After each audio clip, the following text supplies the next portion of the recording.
dogs, and they're playing poker.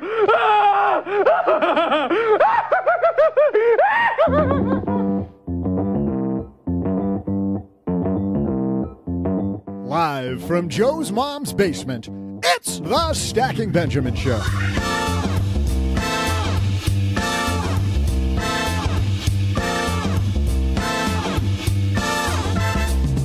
I'm Joe's mom's neighbor, Doug, and let me be the first to welcome you to 2019. Help yourself to some of the leftover cheese dip and fruit tray from our party the other night. Sit yourself down and enjoy the show. I mean, what a show we have for you, because today, helping us kick off the new year by reminding us all that you, my friend, you are a badass every day, we welcome Jen Sincero. But for no extra charge, in our headline segment, we'll share a piece for your boss this New Year's. Maybe their 2019 resolution should be to help you save more money. Wouldn't that be great? But that's not all. On today's New Year's spectacular show, we'll throw out the Haven Lifeline to Mike, who, like a good son, called in to ask how his mom should manage her portfolio.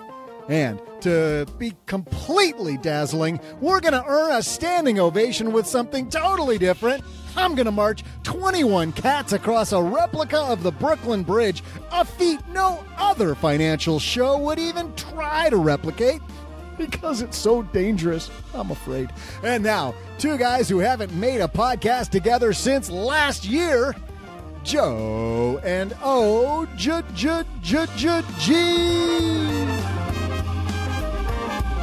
It has been a long time, hasn't it? 2 days. Gosh, all the way since last year. Last year, dude. Oh, man, it's difficult. How long do you take before you start writing the year correctly? Like April? At least. June, maybe. I have to say, I was really tired one day in like mid-October, and I could not for the life of me remember what year it was. That is so bad. It doesn't get any better. I haven't started doing the old guy thing yet, but I know it's coming pretty soon. So says you. Where you were, I'm sitting right here, dude. Where you remember it, you remember the year by like, oh, that's the year that your kid was born, or that's the year that your kid graduated, whatever it is. I still have a hard time figuring that out. Hey, everybody, welcome to the Old Guy Discussions podcast, kicking off 2019 with a big spectacular from Doug. Check out this replica of the Brooklyn Bridge, popsicle sticks. Nice. It's amazing. I saw one made out of chocolate once. Of the Brooklyn Bridge?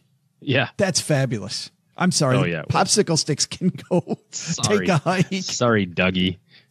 He's so excited to kick off the new year a great way. Hey, you know how you kick off the new year in a great way, OG? You head to Skillshare. Thanks to Skillshare for supporting Stacking Benjamins. Skillshare's offering you, just because you listen to the show, 2 months of unlimited access to over 25,000 classes for free. You know how a lot of places you go sign up for classes and you take one and then they bait you to take another one, and next thing you know, your wallet's empty? One fee, take as many classes you want by people like anything that interests you. Well, 25,000 line items. I'm doing a class on DSLR camera work because I've had a DSLR camera forever and it's phenomenal. But Gary V teaches a class. I know a lot of people listen to this, probably listen to Gary Vaynerchuk, the guy who always seems like he should go take a nap. Like seriously, he's going to just 100 miles an hour. Settle down. Damn. Take a breath. Yes. But you'll be glad that he didn't, because he's got a class here on Skillshare. 25,000 classes. To sign up for Skillshare, head to Skillshare.com and then /SB. That's Skillshare.com/SB. Thanks to Skillshare. 2019, we're giving you a lot of free time there. Also, thanks a ton to LinkedIn for supporting Stacking Benjamins. You know, with the new year ahead, it's a great time to set goals and to make sure that those are going to be some strong goals for you and your business. Making that perfect hire can set your team up for success. Find the right people for your business this year at LinkedIn.com/SB. And you know what's going to happen? You're going to get $50 off your first job post. It's LinkedIn.com/SB to get $50 off your first job post. LinkedIn.com/SB. Terms and conditions apply. Great show. No terms and conditions apply to this year podcast. Well, you got to have an appreciation, I think, for dad jokes, and also an appreciation for becoming a badass, because Jen Sincero coming back to the basement, because OG, you're a badass every day. I don't know if you know that. Thank you. Thank Yes. you. Yeah, I do. I knew that already, but I You're appreciate welcome. you recognizing it. Great show today. Jen Sincero waiting upstairs with Mom. So let's get this party started. Hello, darlings. And now it's time for your favorite part of the show, our Stacking Benjamin's headlines. First headline of the new year comes to us from Napa-Net, the National Association of Plan Advisors. This is written by Ted Godbout. Check this out, OG. Why employers should care about employee financial stress. You know, it's funny. You see all the time employers not really teaching their employees anything about financial literacy. And I've even had employers tell me, they're like, why should I teach them how to manage their money? I give them a paycheck. It's their job to take care of it. Well, it ends up hurting them way more than they might think. While some may be dismissive of the notion, new research makes the case that employers should care about their employees' stress levels if they aren't already. Personal finances are a significant cause of stress, which can lead to lost productivity, a diminished ability to save for retirement, and adverse health effects.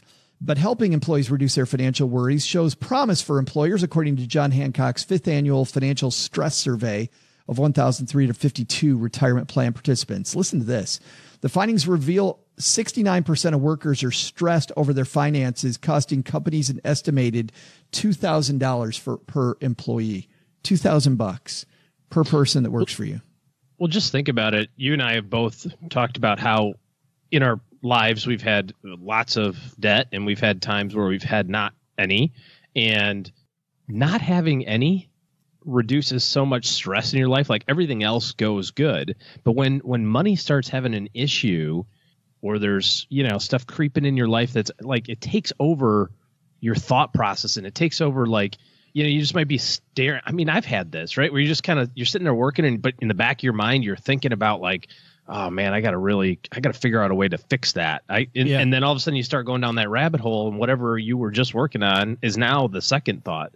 And if you're doing that at work, you're losing productivity, easily losing productivity. And then all the other stuff that goes with that, stress and anxiety and sickness and behavior and, your just general demeanor and stuff like that. So if you're an employer and you can help make this better through financial literacy, education programs, whatever, It helps you. You'll be rewarded. You're not going to see it dollar for dollar line item, but you're going to see your employees' morale be better, which is going to lead to better the productivity. Interesting part of this survey is it also shows that 76% of respondents cited a lack of retirement savings as the leading factor affecting their stress, which again would make employers go, well, I don't want them to retire. I need them here. What's funny is I remember management guru Tom Peters talking about this, about how the best managers are the ones who help their employees build their resume more so they can leave, which seems just totally counterintuitive. Why would I help my employee build a better resume so that they can leave? And he said that the best managers, because they are so giving to their employees, you know what ends up happening? The great people don't leave. And if by chance they do leave, you know what happens? They end up talking to everybody about how great that place was that they worked, and they have such good skills because their boss helped them create good skills that it still in their community gives them a ton of good feelings and accolades. Yeah. Your job as a leader in an organization is to help your employees do better. And if they can do better within your organization, then, you want to keep promoting them and keep moving them up and giving them more responsibilities. If they've maxed out where they are, your job is to help them find something that's as good and as challenging, even if that means that they've got to go somewhere else. And if you're a good leader, you're constantly looking out for your people, and it's career progression, it's financial decisions and that sort of stuff too. To help deal with the stress, more than 2 in 5 respondents believe that they'd be more productive if they didn't spend time worrying about their finances at work. Moreover, 3 in 5 think that getting financial advice at work would reduce their stress, and 65% believe it would help them start saving more for retirement. When asked what financial issues they'd like help with, 75% said retirement income preparation aid. We talked about that, followed by Social Security and Medicare claiming, 60%, and debt counseling at 32%. As far as how they'd like to see their advice, 30% say they'd like face-to-face meetings with a financial professional. I used to actually do that when I go work with companies where we help them manage their retirement plans. I'd go in and have 10-minute meetings You have a free 10-minute meeting with a financial planner. Just come in, make sure you ask your question fairly quickly because we're going to move on, but we just knock out as many of those as possible. Using online investment tools and services at 24%. Online chat with a financial professional was next. Webinars after that, and then last was by phone. Crazy stuff. Obviously, the number 2 reason, by the way, people were stressed out, college loans. Number 3 was monthly rent payment. Number 4, lack of emergency savings. And then number 5 was overall current financial situation.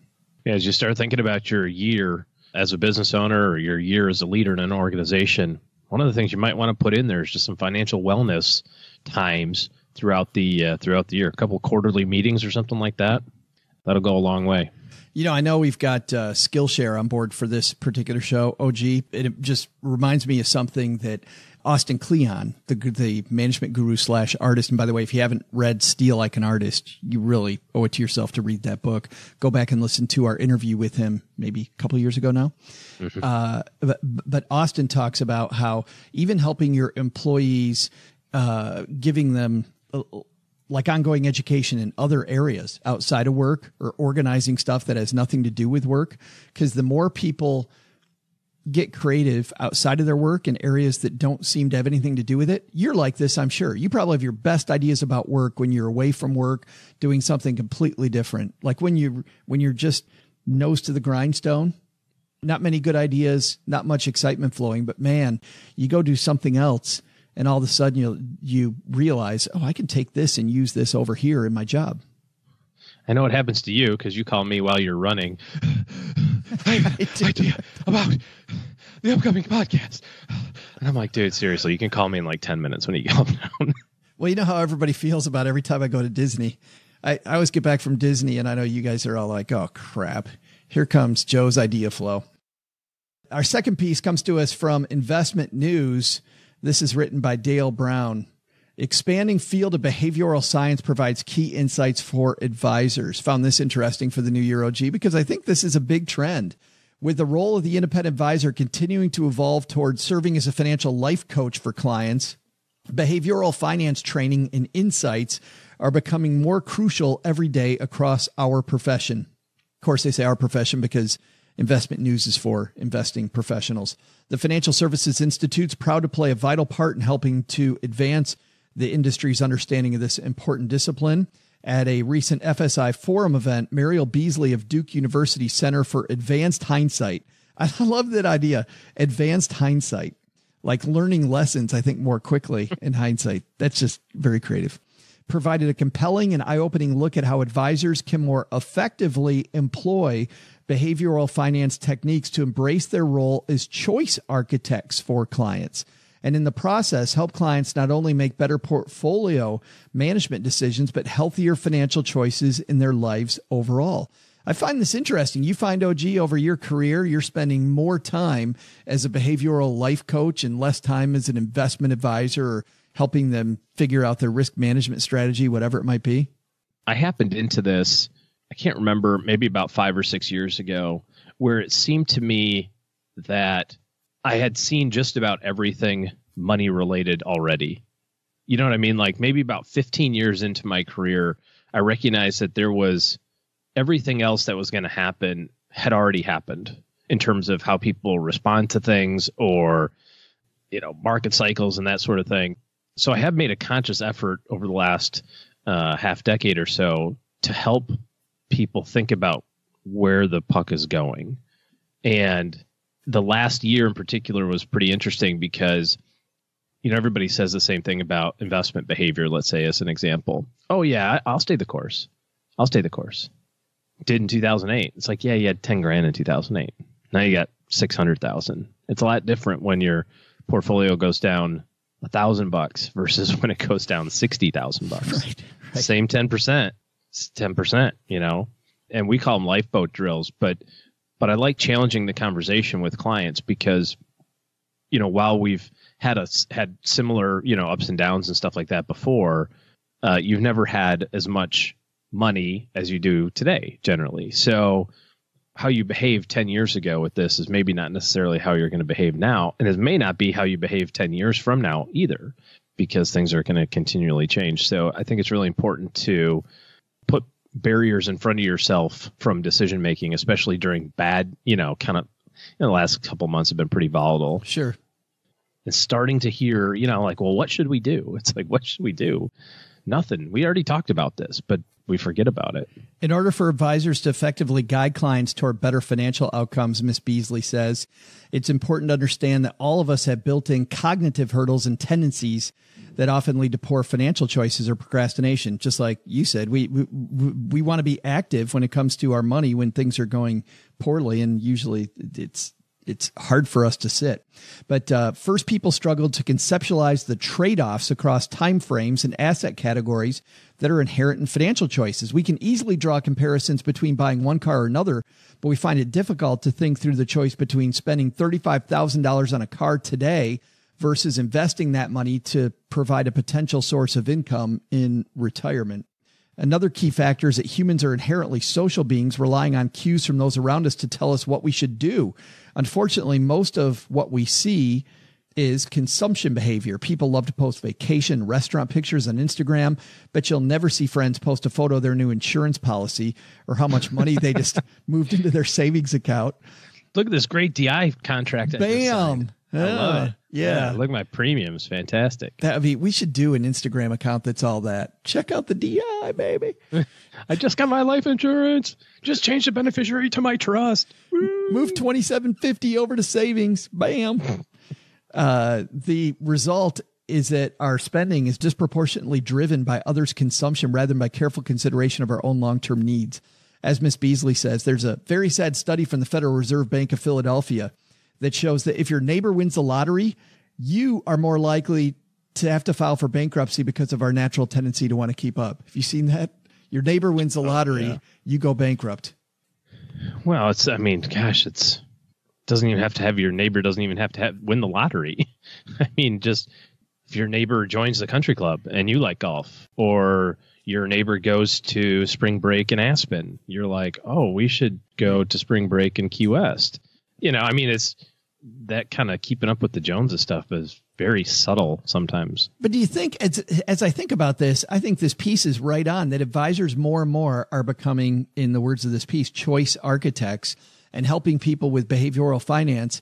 Do you think, though, that the training that new advisors are getting is preparing them for the sea change, where more often than not, you're not dealing with the nuts and bolts, you're dealing with the human tendencies? I mean, I feel like you're more of a psychologist than ever before. And I don't remember getting a ton of psychology training. I just remember that I've always kind of been good at that, but not the formal training I think that this probably deserves. Our profession is going to continue to evolve beyond, stock picking, mutual fund picking, asset allocation, and, advisors of the future will continue to learn more and more and more about this. And I think the good advisors today recognize already that that's not the business they're in, is not in stock picking. I like to tell clients that I don't have a dog in the hunt as it relates to what they decide to do with their money. My job is to help them understand the impacts of the decisions that they want to make.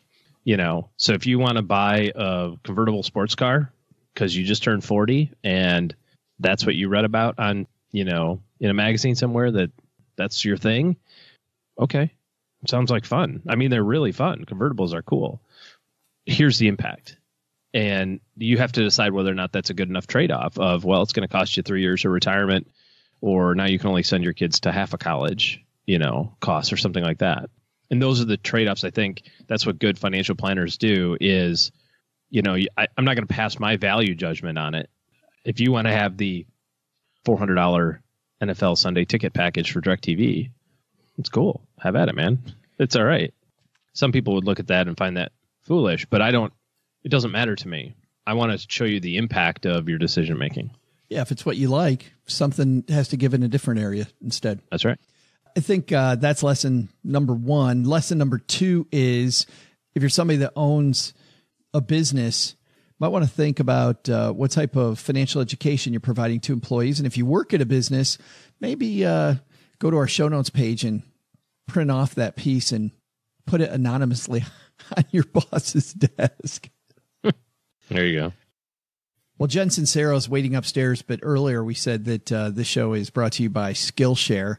And I want to say just a couple words about them, OG, because this is the time of year to develop new skills, decide really where you're headed with 2019 before 2019 decides where it's headed for you. You know what I'm talking about? It's funny. I read this great piece that said, do not check your email at the beginning of the day, because what it says is everybody else's stuff is more important than yours. If you start answering emails at the beginning of the day, you're just answering everybody else's problems. Take care of your own stuff first. And I think that's what Skillshare does for you in 2019 and beyond. What is Skillshare? Well, it's an online learning community for creators. There's more than 25,000 classes in design, business, and more. As I mentioned, I'm taking a photography class through Skillshare myself. I also created a list. You want to hear my list? Yeah. I like this small class on flexing your creativity with drawings and doodles. I feel like a lot of the time I'm stuck on social media anyway. Why not make it more fun? And by having drawings and doodles and making our social media presence stand out, I think would be a good time and be something I've always been interested in. I draw. My stick people don't even look like stick people. Well, I'm not much of an artist, but I like it for business purposes. The one that's got my attention right now is speeding up workflow processes. So trying to take everything that we do for the podcast, everything I do for my business, and saying, well, how do I break that down into little teeny tiny pieces so that, you know, we can deliver better experience for clients, whether it's on the show like this or better experience for, you know, our financial planning clients. Well, and I'm thinking, talking about presentation on the show or even for you with clients, I love this one by Simon Sinek, Presentation Essentials, How to Share Ideas That Inspire Action. If anybody knows how that works. If anybody's got that one down, that would be him, huh? How about Soledad O'Brien talking about powerful storytelling, strategies for creating great content. Gary Vaynerchuk, I mentioned earlier, context is key, social media strategy in a noisy online world. So for what you and I do, those are a few, but they're all over the place. I mean, Skillshare has classes across the board, from social media marketing, mobile photography, creative writing, illustration. Whether you're looking to discover something new, a new passion, you're going to start your side hustle in 2019 or get new professional skills, it's there to keep you learning, thriving, and reaching those New Year's goals. Here's the deal. If you go directly to Skillshare, you'll get a little time free, but we're going to give you 2 months because you listen to Stacky Benjamins. First 2 months on us. Skillshare.com/SB. Again, go to Skillshare.com/SB to start your 2 months now at Skillshare.com/SB.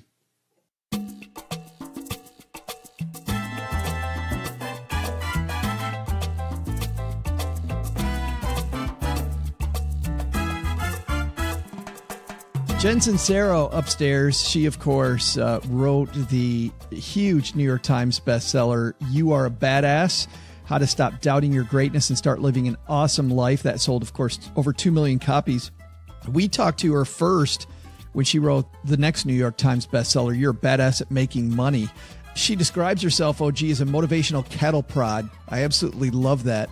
Success coach, best-selling author. She's helped tons of people transform their personal and professional lives via her speaking engagements, products, newsletters, seminars, and, of course, her books. We are so happy that Jen is kicking off the new year being your cattle prod into 2019. Let's say hello to Jen Sincero.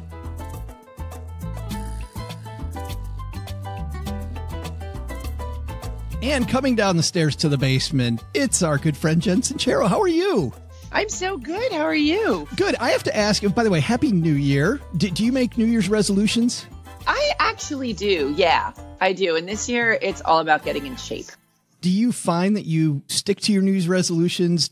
Do they disappear during the malaise of the year, you know, as life kind of takes over? How long do your New Year's resolutions last? Actually pretty good at them because I make them really simple and achievable and chunked down. So I am going to start working with a personal trainer as soon as I'm back from tour and everything's calmed down a bit.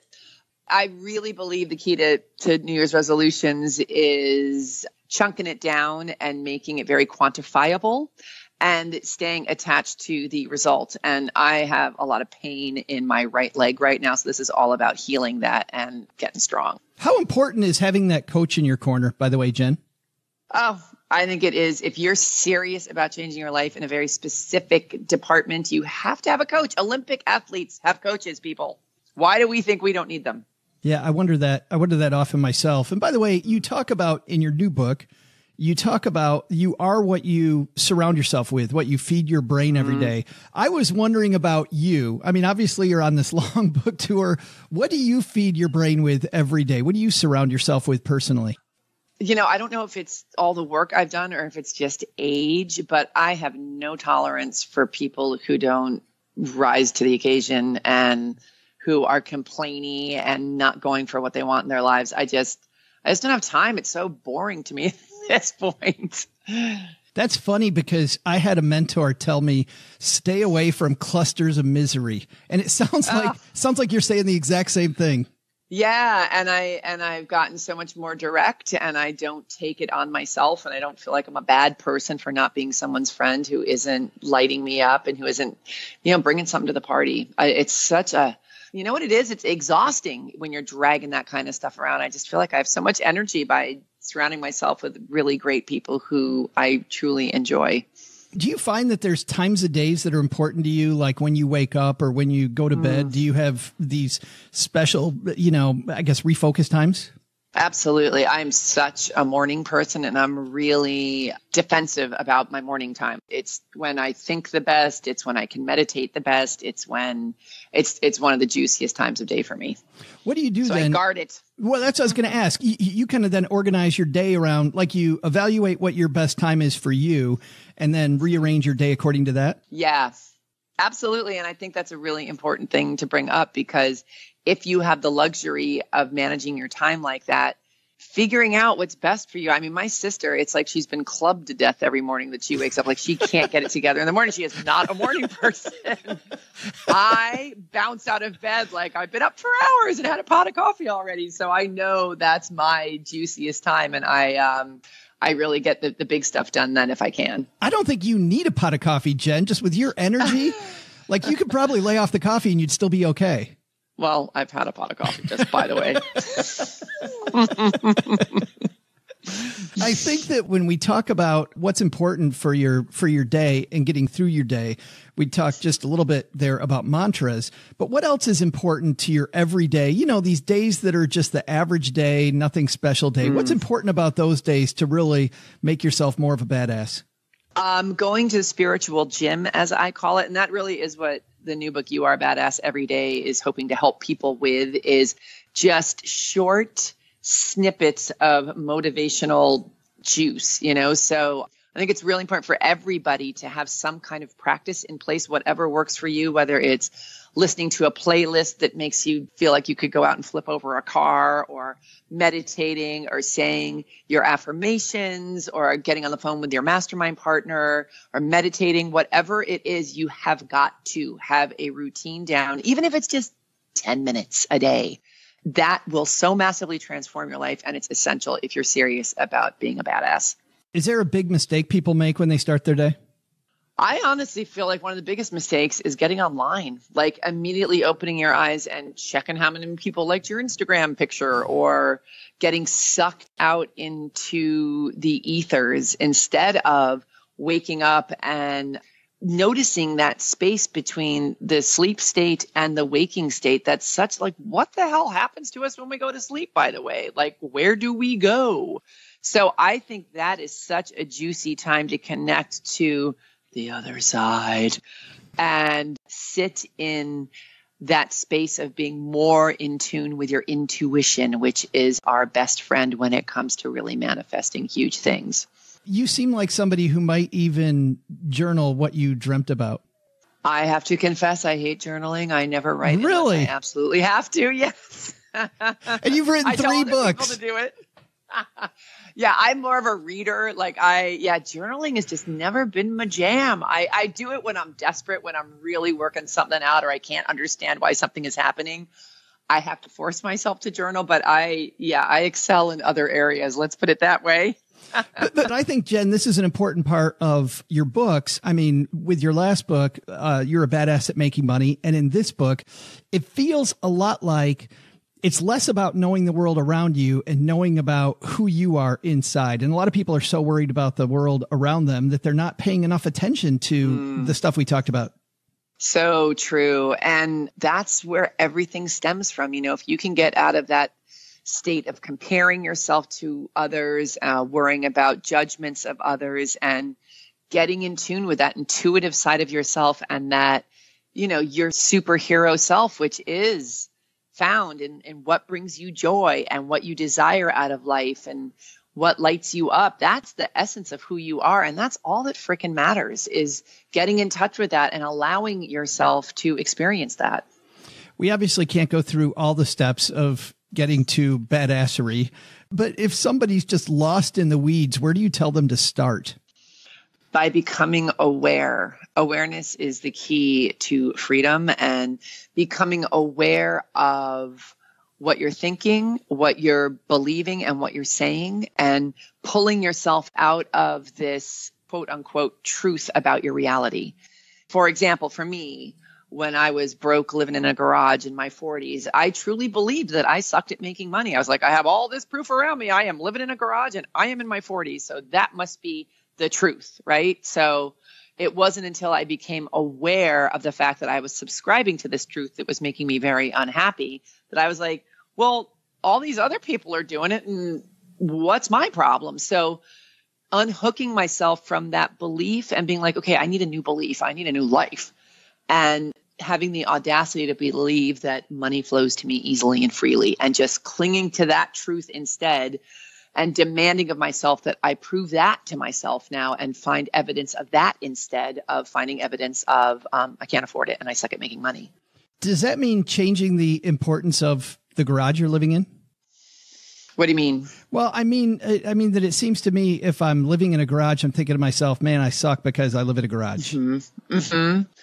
Yeah. And seeing the garage, being grateful for the garage, being grateful that I even have a garage to live in, but also being very aware that this is a stepping stone and that this is not, you know, you don't become a victim to your environment. You believe what's inside of you instead of what's outside of you. I love that, how it's all about changing your mentality, it sounds like. Mm-hmm. Mindset really is everything, because the actions we take are completely dictated by whatever we got going on in our heads. So if you believe that the best you can do is a garage, you get to live there forever. But if you believe that you can create whatever you desire, then you get that. I had to laugh because you illustrate this so well in your new book, because you and I share one thing in common. We yell at drivers in front of us. And you've got this awesome story about yelling at drivers and about how that kind of clicked. Can you tell us that story?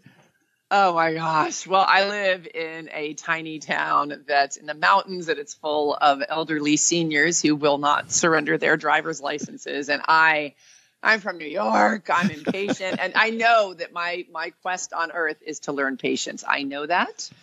I'm getting probably like a C- at this point. But so I wrote a story in the book about how I know that is, you put me behind the wheel of the car and I turn into a maniac. So I tell this story and talk about how becoming aware of what triggers you is so empowering. So I know every time I sit in my car, I got a Post-it note like, you are getting in the car now, wake up. And it's about, there is inevitably going to be somebody in front of me on a 1-lane street going 5 to 10 miles below the speed limit. Let's take a breath and let's keep it in perspective. And you are on a ball in infinite space. This moment right here really is not that big a deal. Not proud, but working my way through it. That is so me. My daughter yelled at me one day. She said, Dad, you yell at everybody on the road. And my son started laughing, and she goes, what's funny, Nick? And he said, Dad likes yelling at drivers. And I totally do. And I realized, so I was reading your book going, oh, I think I have to change that though. I have to just become a little more intentional. Well, I mean, you get upset, and stress is the leading cause of death, right? So I'm not down for that. Right. But on the other side, you talk about becoming more intentional. Obviously, you can't be intentional about everything. What do you do with the rest of your life? Do you automate the stuff that's not as important? Tell me about those things. Yeah, I think overwhelm is one of the quickest killers of all dreams. So if you just allow yourself to focus on what's most important to you, I think the problem is most people don't sit down to take the time to figure out what's most important to them. They just sort of flop around in life freaking out that they got too much on their plate. So specifics are the key to freedom. So getting specific about what it is you want to create and taking it one piece at a time makes life lovely and manageable. And if you try to do it all at once, you're going to be in the fetal position on the floor. I love that. I think it's a great place for us to stop. Happy New Year again, Jen. The book is You're a Badass Every Day, and people can find this flipping everywhere, right?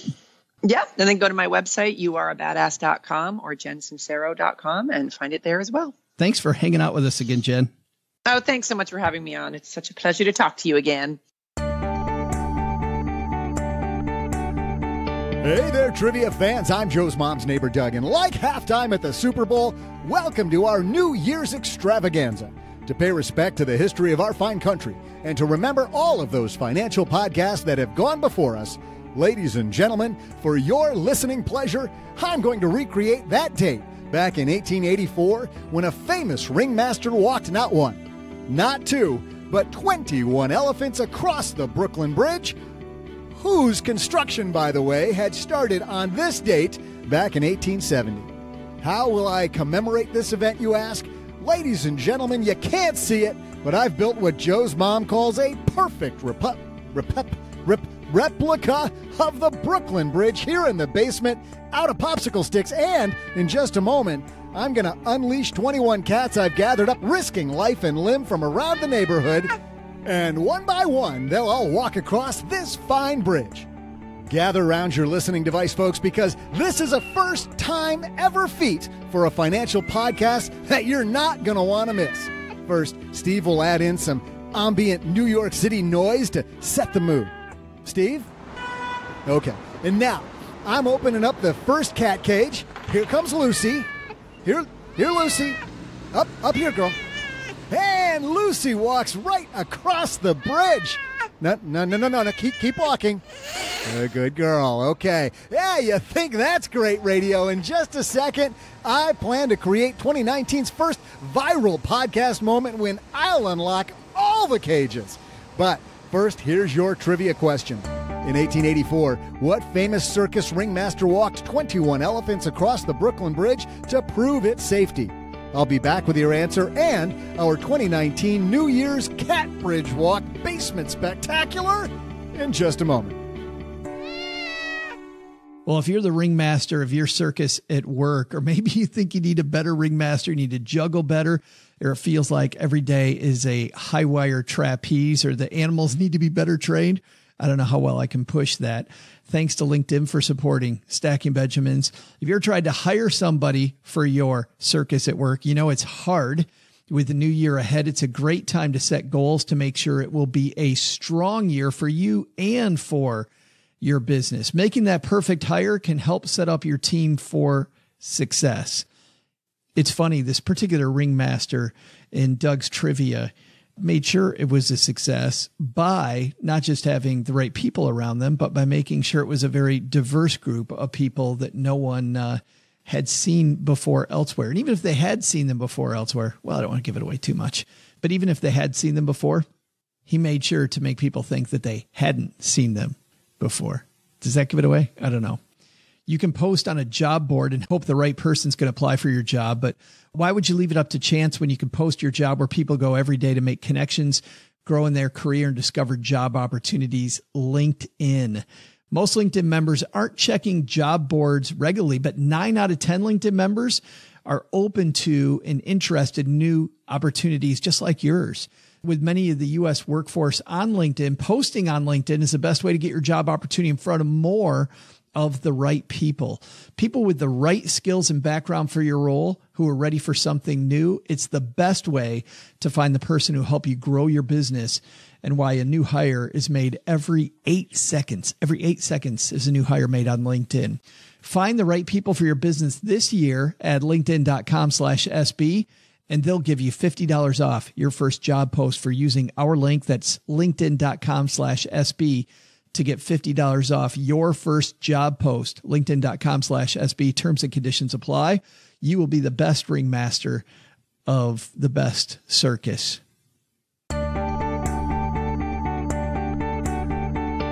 Hey there, trivia fans. I'm Joe's mom's neighbor, and I know you've been waiting patiently to tweeter or Insta-chat about what you're about to hear. So without delay, let's get you to your trivia so we can launch the 2019 New Year's Brooklyn Bridge Replica Catwalk event.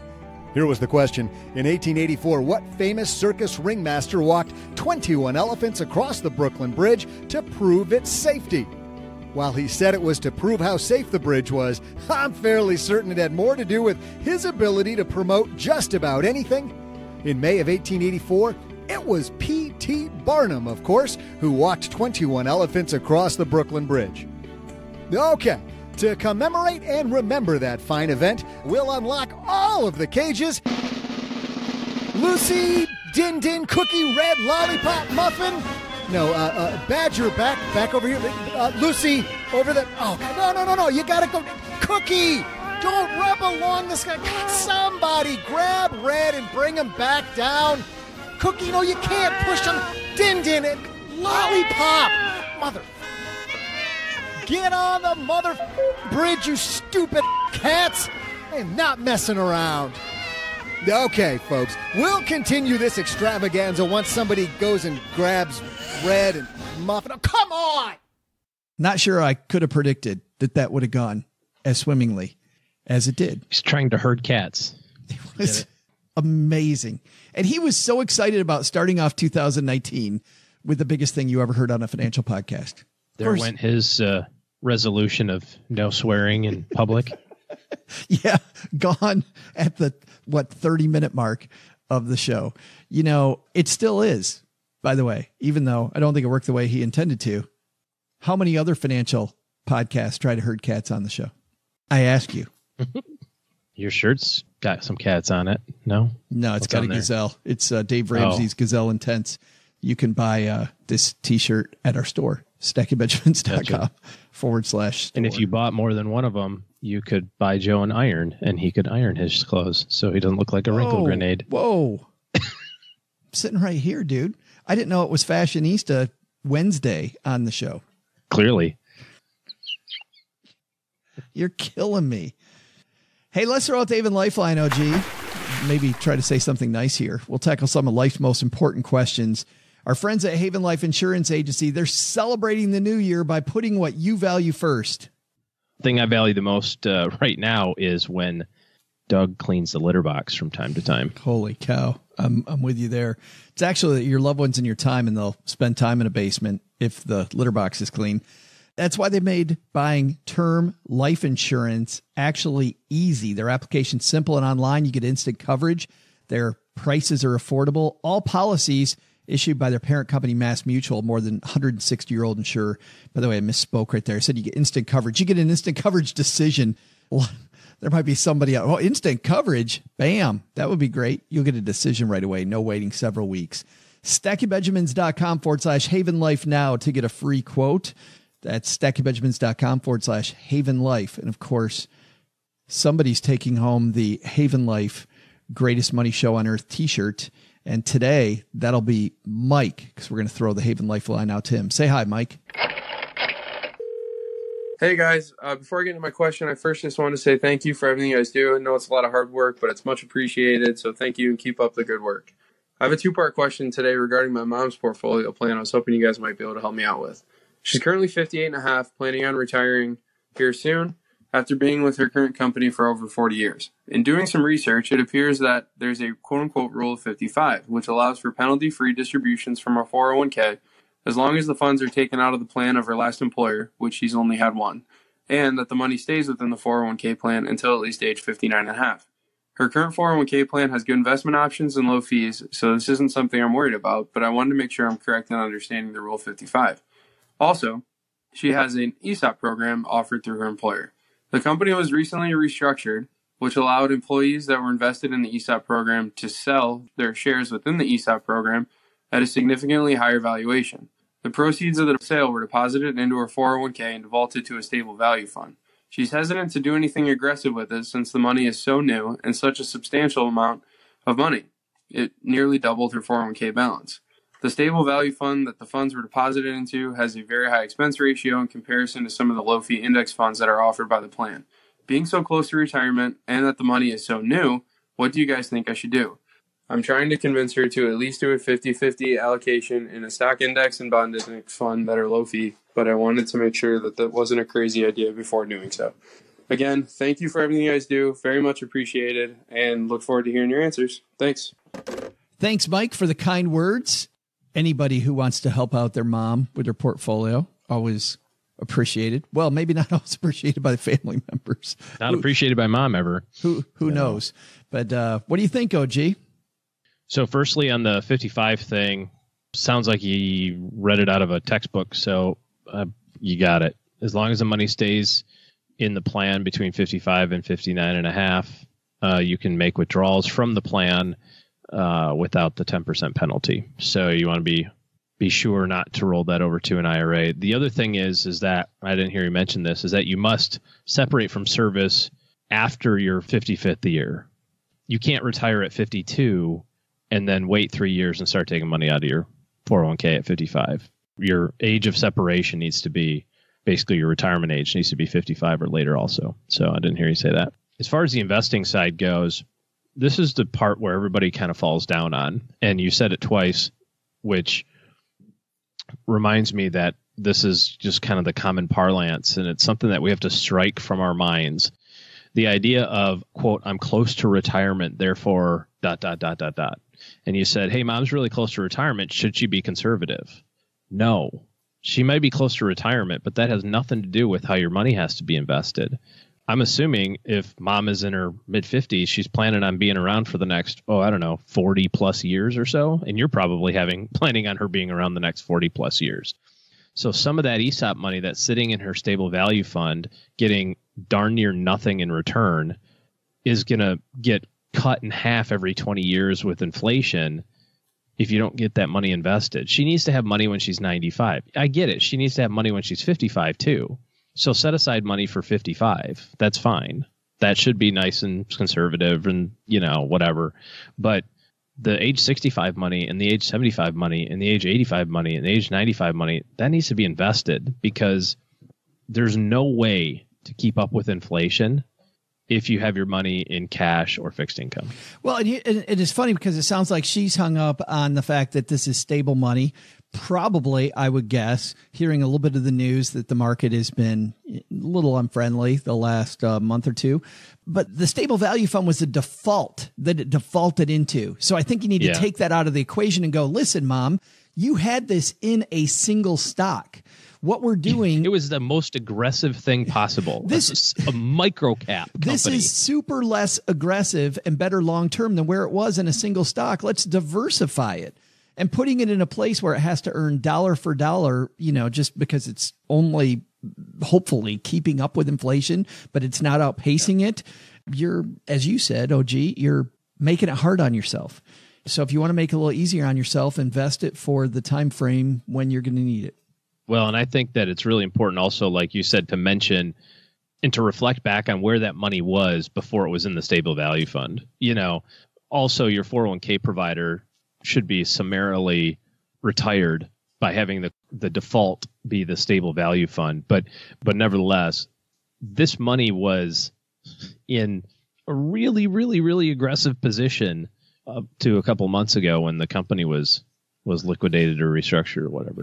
And just to pivot away from Mike and his dilemma with his mom, this whole idea of the stable value fund and then not wanting to invest the money, this, kids, is the reason why you don't move money out of the market ever.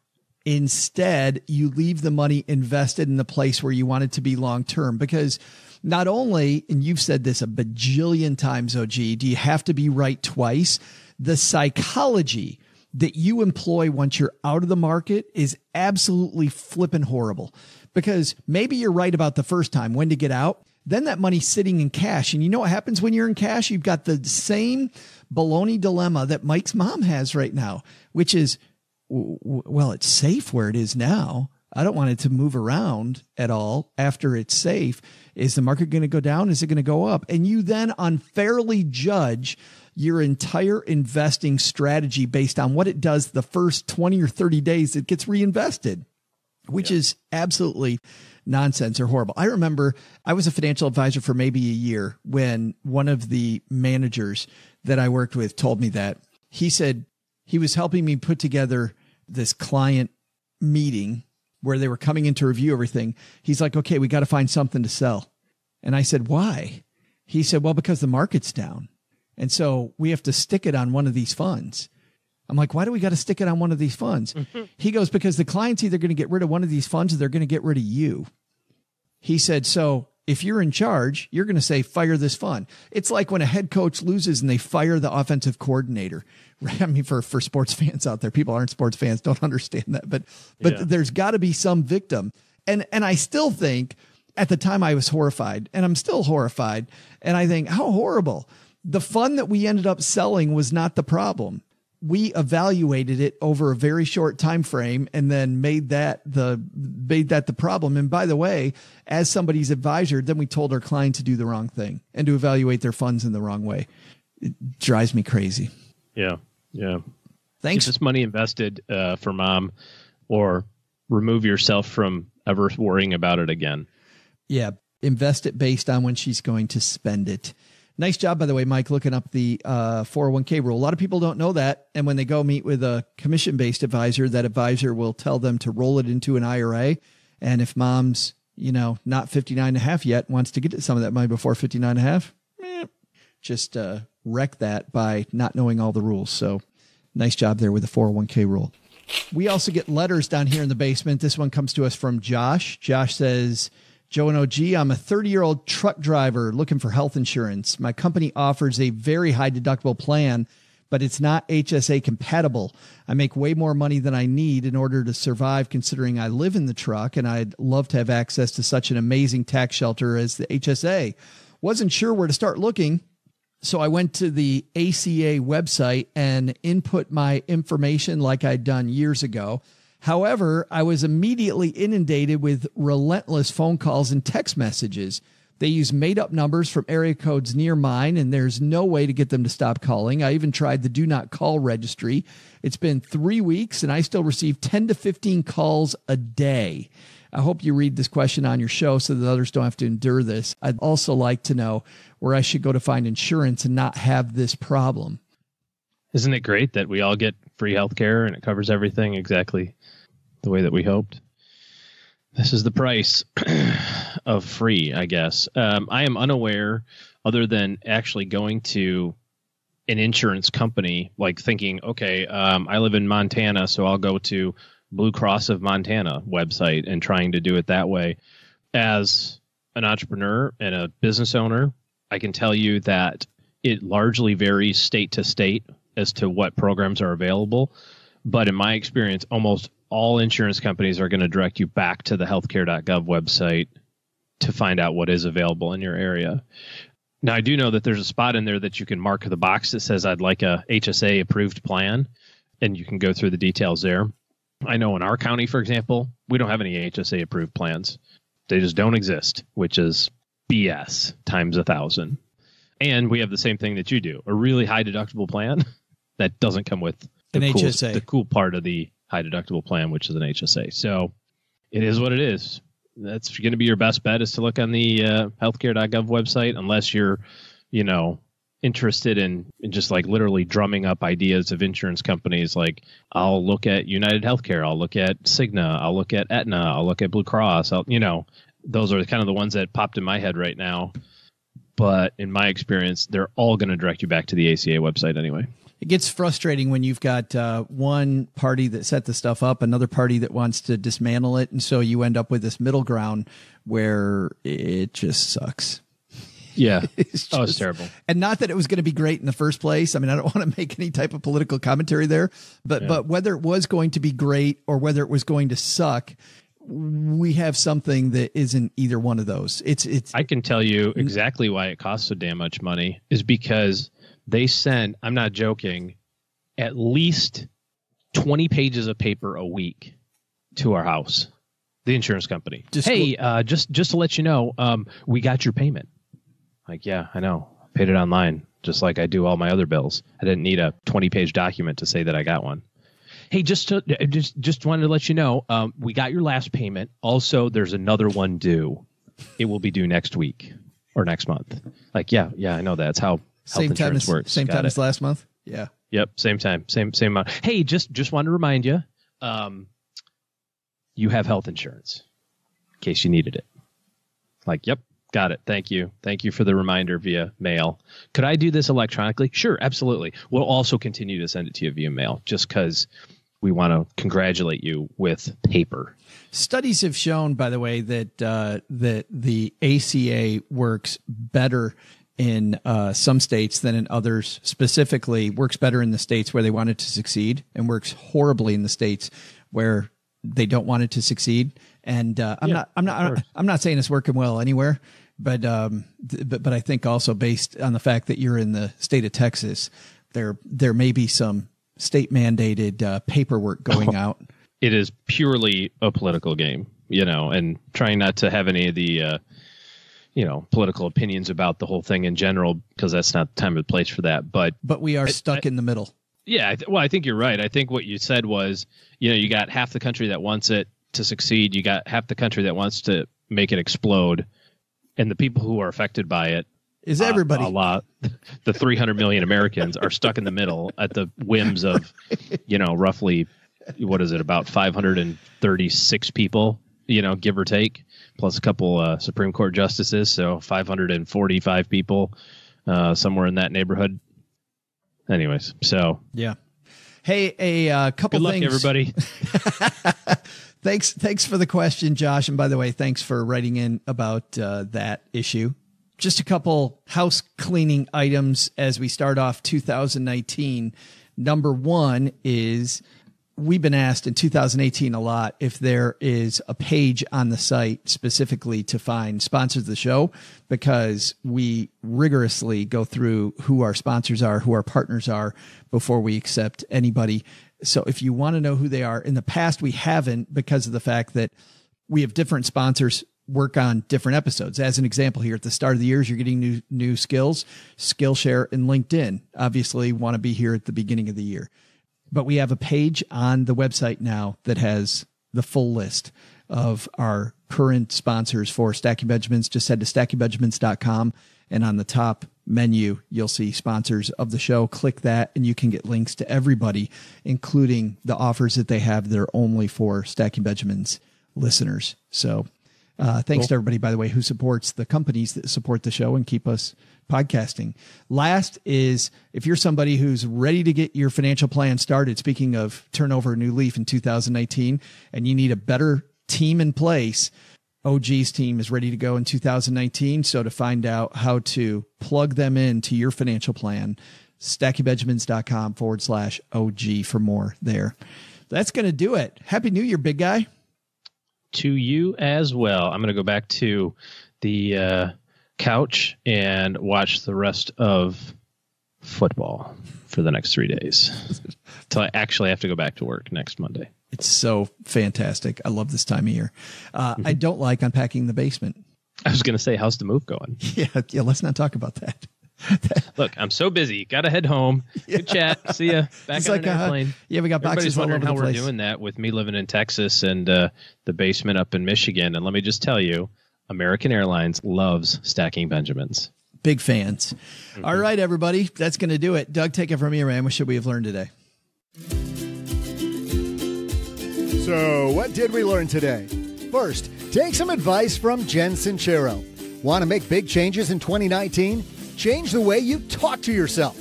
Set up your mornings to win and launch into your day. Second, worried about money at work?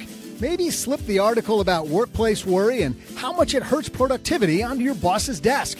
She'll thank you, I'm sure. But the big lesson? While tabby cats and cats with dots are cool, always include exotic cats in your spectacular. I found this little guy with a white stripe down his back, and man, is he friendly. He just wants to snuggle up to you. Oh, look at him lifting his tail. You can find more from Jen Sincero, including her new book, You are a badass every day at her jensincero.com website or in our show notes at stackingbenjamins.com. This show was created by Joe Saul-Sehy, produced by Richie Rutter-Reese, and engineered by the amazing Steve Stewart. Online, visit us on Twitter at SBenjaminsCast or on our Facebook page. I'm Joe's mom's neighbor, Doug, and I'm pretty much the guy in charge of everything around here. Trust me, this well-oiled machine didn't get like this all by itself. SB Podcasts may receive payment on the show from sponsors and guests in the form of books, giveaway items, discounts, or other remuneration. There's no way you would take advice from these dorks, but like Joe's mom always says, don't take advice from people you don't know. This show is for entertainment purposes only, and before making any financial moves, consult with a real financial advisor. Oh boy. Oh boy. Striped cat. Bad idea. Oh no. Joe's mom's going to kill me.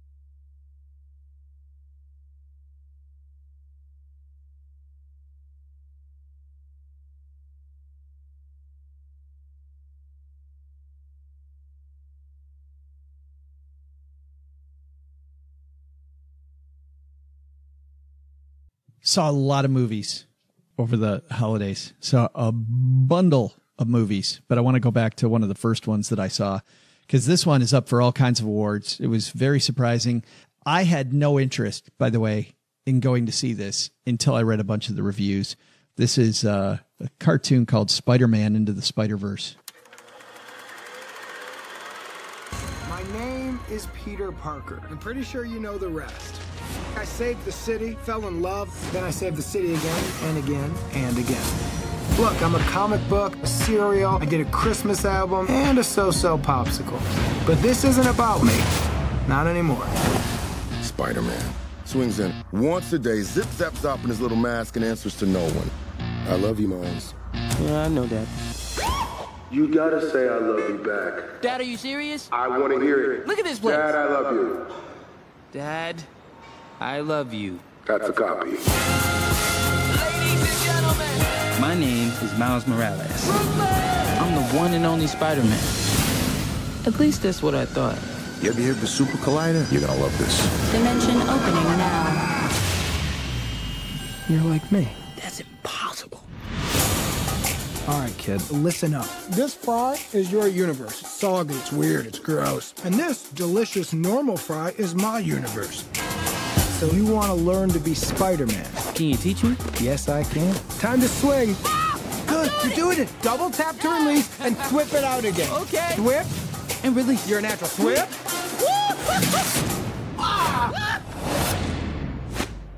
Hey guys, Who are you? I'm Gwen Stacy.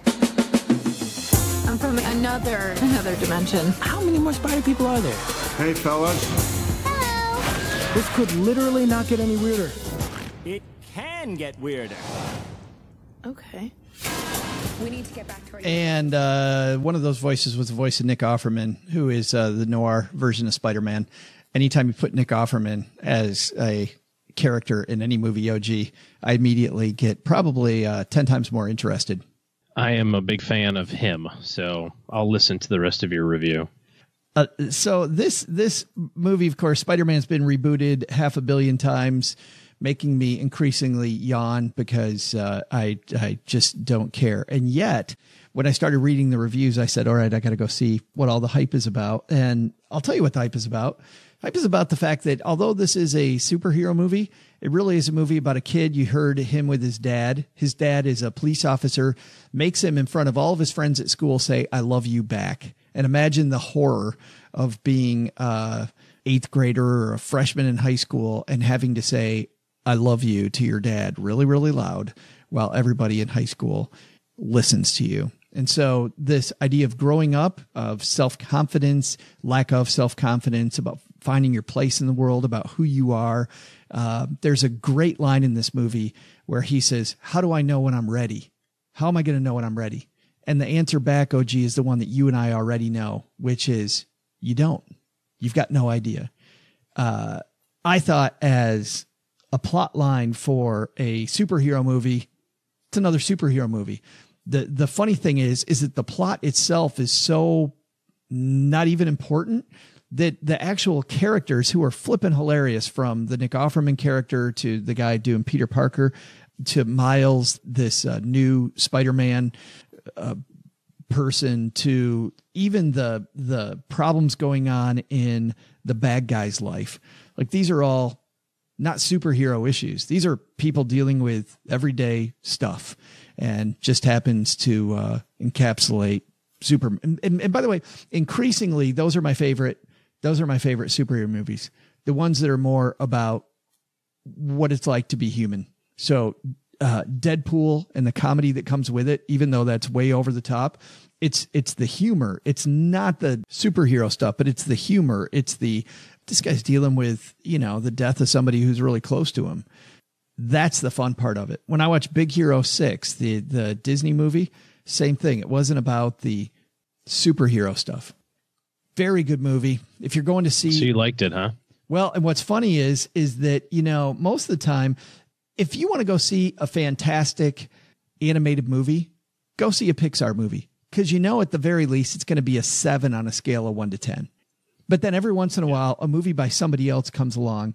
And I don't know this year if there are Pixar or Disney animated movies up against Spider-Man and the Spider-Verse when award season comes around. Tell you what, I haven't seen every kids movie out there. But did you like the Lego movie? The first one? Yeah. Yeah. Everything is awesome. This is probably, with the exception of, I'd have to put Coco up there. So I'd say this, Coco, and the Lego movie I liked on a continuum of very, very, very much. Those three films. Fantastic movies. The rest of them, okay, decent stuff. But I really think, OG, that you'd like this. I know there's a 0.0% chance you're going to go see it. I think you're missing out. Okay, good to know. I think you're probably right. There is a 0.0 chance that I will see it.